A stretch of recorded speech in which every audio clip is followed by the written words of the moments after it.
the Honorable Roxing Nelson Echedapemako. Honorable, so we woke up to this tweet that you put out on X Space, where you are informing Ghanaians that 5 soldiers have been deployed to Kwebe, specifically.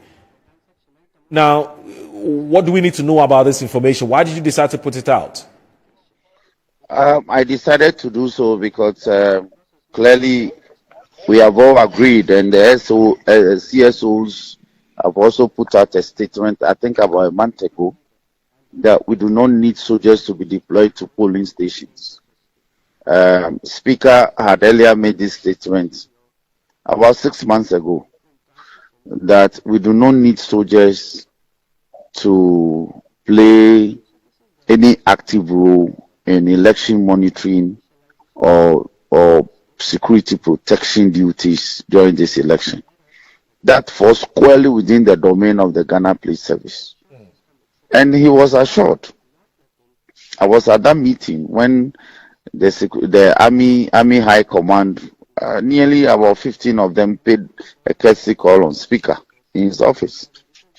And they assured him that this time they won't be visible at the polling stations. They will only be on standby to provide assistance anytime the police may require so.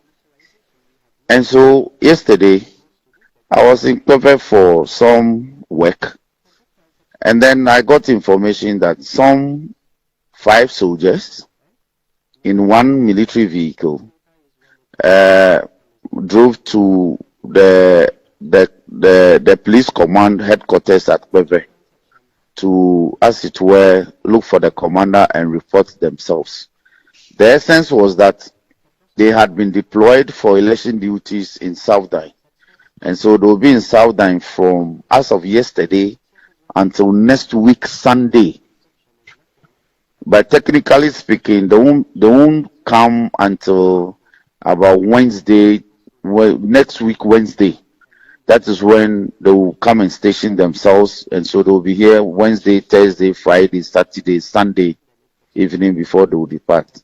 So the accommodation they were looking for 5 days accommodation. And it hit me that why should this be the case? And they'll be in uniform, because you can't deploy soldiers who will be in mufti. What would they be doing? And apparently, they will not only be waiting to appear during the day of the election. The further intelligence is that they'll roam the community. They will go around, and soldiers can't do anything. So I felt that I need to put this out.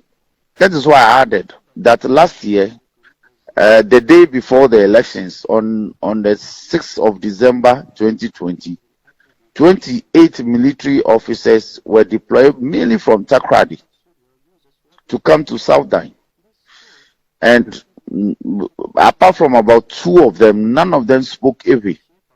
And they came, and they were led by a lieutenant. All of them were junior officers, corporals and lance corporals and a few sergeants who came. And they were housed at the boys' quarters of the DC at the time. Their feeding became a problem, so I had to be giving them food until they left, I think on Tuesday after the 7th December elections in 2020. 1 or 2 of them have remained in contact, and we've been friends since. So I suspect that this is not happening in Southern alone. We received very, very disturbing news about 3 weeks ago that some soldiers have already been deployed to communities like Shian, Ife, and Afedakpa along the border communities, and they've been brutalizing our people. Even immigration officers are now brutalizing our people.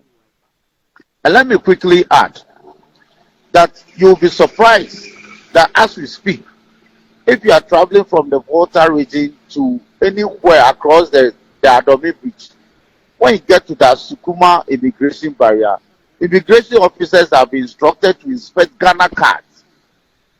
So if you are somebody from Pekin and you get to a Sukuma immigration barrier, you don't have a Ghana card, you are frustrated.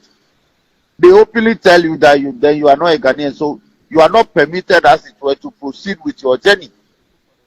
Since when has the barrier at Askuma and in the eastern region of Sojamine become an international frontier?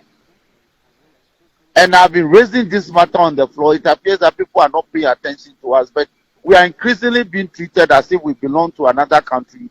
And when you are crossing the Adomi Bridge, you are entering another country called Ghana. It's not fair. If you look at the level of frustration this subject our people through, it's unbelievable. You get to the immigration barrier, you are asked to get down from your vehicle. If you are a passenger, then you are asked to walk for about 100 meters across from the customs barrier to the other side of it. Then your vehicle will move. These are things you do across international boundaries, not across district lines. But this is what is happening. Do you intend to, I mean, the defense minister, I'm sure is your friend, Dominic Nito, would you intend to put a call through to him to ask him what's happening? I will do that, but he will justify it. And this regarding the issue of the immigration officers who are asking our people from the Volta region mainly to produce their Ghana card before they are asked to proceed with the journey towards Accra. I raised it at the committee level. The controller general of the immigration service told me that he will look into it not more than 2 months ago. But it is happening, it is still continuing, and it has been intensified. And our people are angry, they are upset. They say, MP, what are you guys doing? This is all we are subjected to. Look, I've traveled to many places in this country. I know nearly practically everywhere in this country. You don't go through the kind of stress you go through when you go to these places. When you leave the motorway roundabout or Ashama roundabout towards the Volta region, you go through about 15 police barriers or security barriers before you get home in the Volta region. When you are traveling from Accra to Kumasi, the police barriers on the way are not more than 3, and I can tell you where they are located. Before Enyinem and after Nkoko, and then before Ejisu. That's all. 3 police barriers in a 4 or 5 hour journey, a distance of about nearly 300 plus kilometers. But when you are going to home in the Volta region, a distance of about 160 kilometers from the motorway, 15 security checkpoints.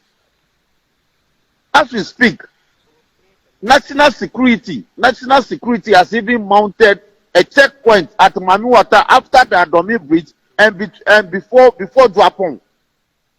And they have actually put up a signpost that this is a national security checkpoint. Who does that? Then when you leave there 150 meters ahead of you, there's a military complete checkpoint. When you travel through Dwapong Township, at the outskirts of Dwapong, there's a police checkpoint. You get to Frankadua, there's a police checkpoint. Apegutu, there's a police checkpoint. You get to before Askuma, there's a police checkpoint. You get to Askuma itself, you have immigration, you have customs. Before you get to Pekin, there's a police checkpoint. After Pekin, there's a police checkpoint. Before Kwebe, there's a police checkpoint. It's unbelievable. You sound very angry and frustrated. Very angry, upset, and frustrated. Why? Why? I see. Honorable, we'll leave it here because we just wanted to know, to hear from you or for you to shed some more light on that. But we'll also follow up and find out what's happening. Let me put this up again. Okay. The Electoral Commission is supposed to send us 150 BVD machines. Yesterday, when the machines arrived, there were only 144. And I'm getting information that it is nearly the same scenario in most of the constituencies in the Volta region. It is only in the Volta region that they will print ballot papers and our serial numbers will be mixed up. Even when that is corrected, they will still be able to supply ballot papers with a shortfall. You have recently heard that some ballot papers have been supplied with a shortfall. Then the machines that we use for verification, those ones too are short supplied. Okay. Honorable, thank you. Thank you so very much for talking to us. It's my pleasure, my brother. All right. That's the Honorable Roxanne Nelson Echedepiamakbo who's talking.